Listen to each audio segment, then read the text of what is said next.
So thanks to Frank, one of my longtime watchers, one of my subscribers, he had asked about the clamp storage that I have on this back wall.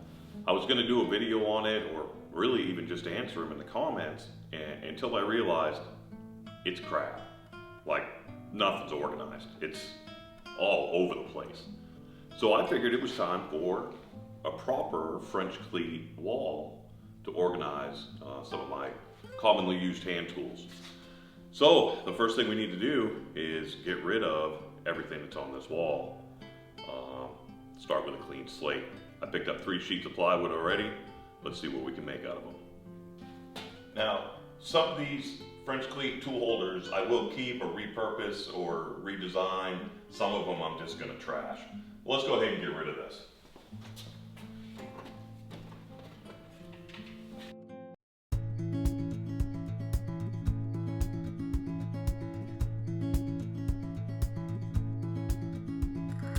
Wish that I could stay, wish for this moment to never go away.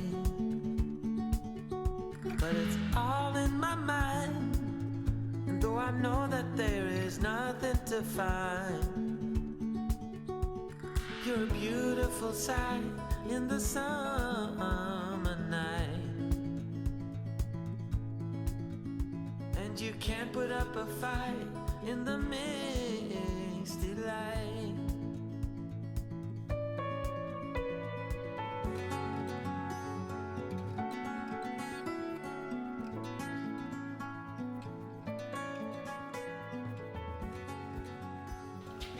Alright, so now that the wall is cleaned off, the very first thing that I'm going to do is check for studs. I'm going to put a sheet of plywood up there, I'm going to screw that to the studs, and then all of my cleats I'll just screw to that plywood. So I want to make sure I hit the studs, and I hit quite a few of them, because I'm going to have some heavy stuff hanging on this wall. So I got a little cheap stud finder. Going to see how many studs we can find in an 8-foot section.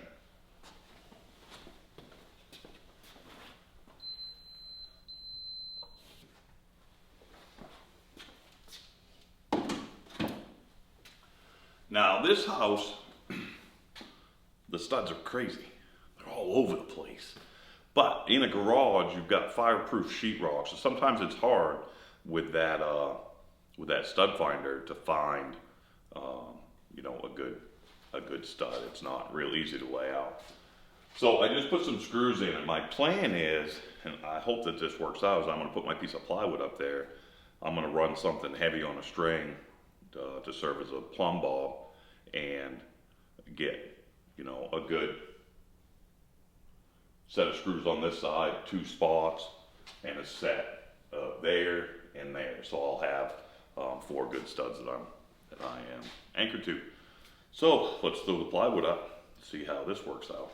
All right, so in order to cut that last piece, I'm just going to use my Craig drag saw. Link in the description below. Click it, buy it. You won't regret it. All right, because of the bow in the wall that I have, I was gonna do 8-foot long cleats. Because of that bow, I think I'm gonna do just shy of 4 feet. And the reason I'm doing just shy of 4 feet is I really want to make it an intentional look that I didn't go the full 8 feet. I don't want to just butt them up. I want to leave a good gap, and you know, so people will think that that's intentional. So I'm going to rip these down to 6-inch strips. They're about 43.5 inches long, and then we'll start doing the cleats. So hang right on.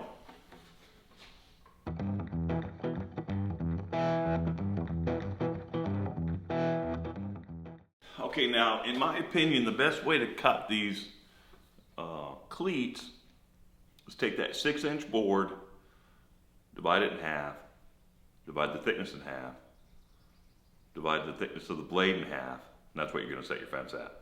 Mine is about 2.5. What I did was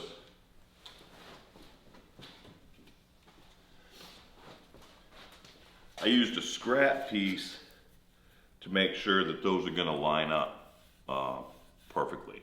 Now, do they need to line up perfectly? No, they don't. You could always trim them down the width on your table saw, you know, set normal. Whatever. I'm really not that worried if they're off, you know, a 1/16 of an inch or whatever. I'm going to trim an 1/8 inch off anyway. So there we go. All right. So now I'm going to take these boards. I'm going to go find a feather board first.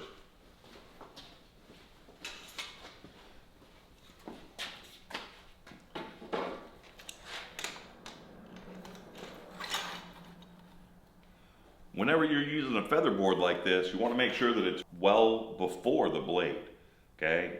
You don't want that pushing your wood or pinching your wood into the blade, or even worse, after the blade. That would be devastating. Okay, so I'm going to take this piece right here. I'm going to get that good and tight.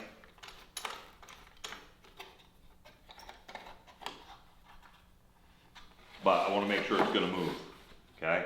So we can move this way, it cannot move backwards towards me. I'm going to make sure I've got a couple of different push sticks. Going into a saw at a 45-degree angle really isn't that bad. I burn a lot of wood doing it this way, but I just slow and steady, okay? Make sure it stays into the fence. If not, and it starts cutting corners and stuff, I mean, you're going to have some issues. So, all right, we're going to try this out with this one right here.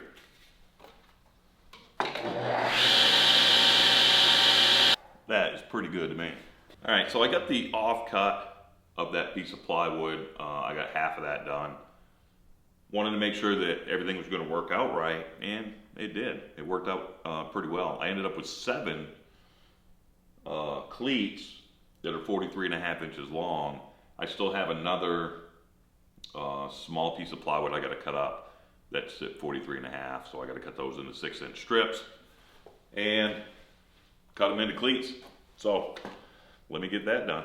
All right, now that we got the dirty part out of the way, all the table saw stuff, we get to lay these cleats out on the wall. So I had to measure out the 48 inches. I'm going to do something with this top piece a little different.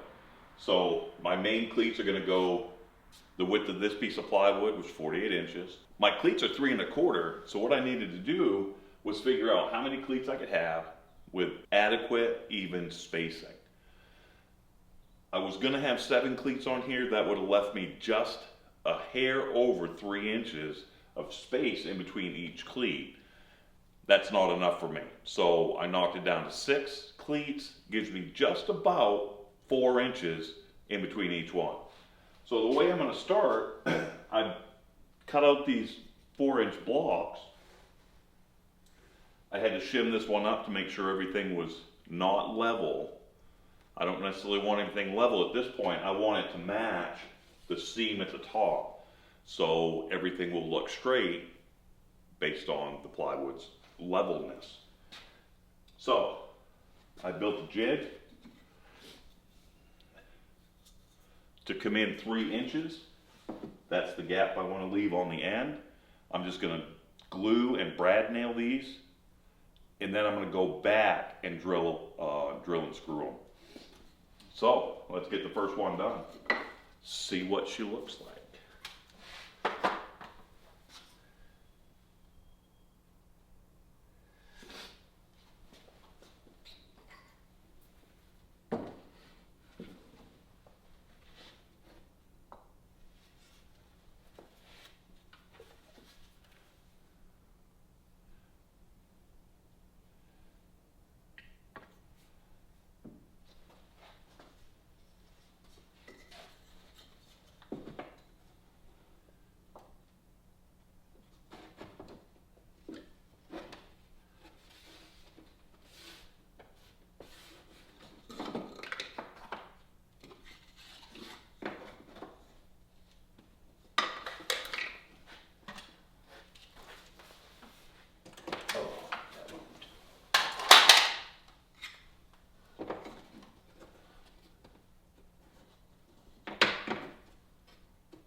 continue this all the way up through. And here's what we ended up with. So I've got 12 spots, 6 full rows, 6 8-foot rows, I guess if you want, that I can hang French cleat tool holders on. Got a channel name up here. My wife made that. It's very special to me. On the sides, I think I'm going to do some smaller French cleat, maybe at a 1/2 inch. Couple of tool holders for some either decorative tools or some of those smaller tools. So stay tuned, as throughout the week I'm going to be building tool holders for this French cleat wall. Now let me grab one real quick. So this is one of the ones that I had made before. It held my cordless drills and impacts. So one thing that I really regret doing is using 3/4 inch material for all of my tool holders. Now this is going to hold a lot of weight. Definitely got to use a 3/4, especially where you're losing some integrity in the cuts that you make. However, there is no reason my sandpaper storage needs to be 3/4. I could definitely do that in 1/2 inch.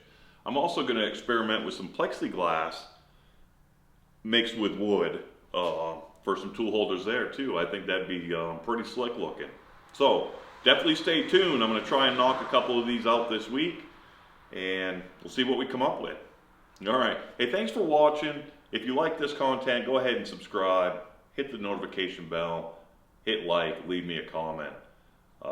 It really does help the channel out.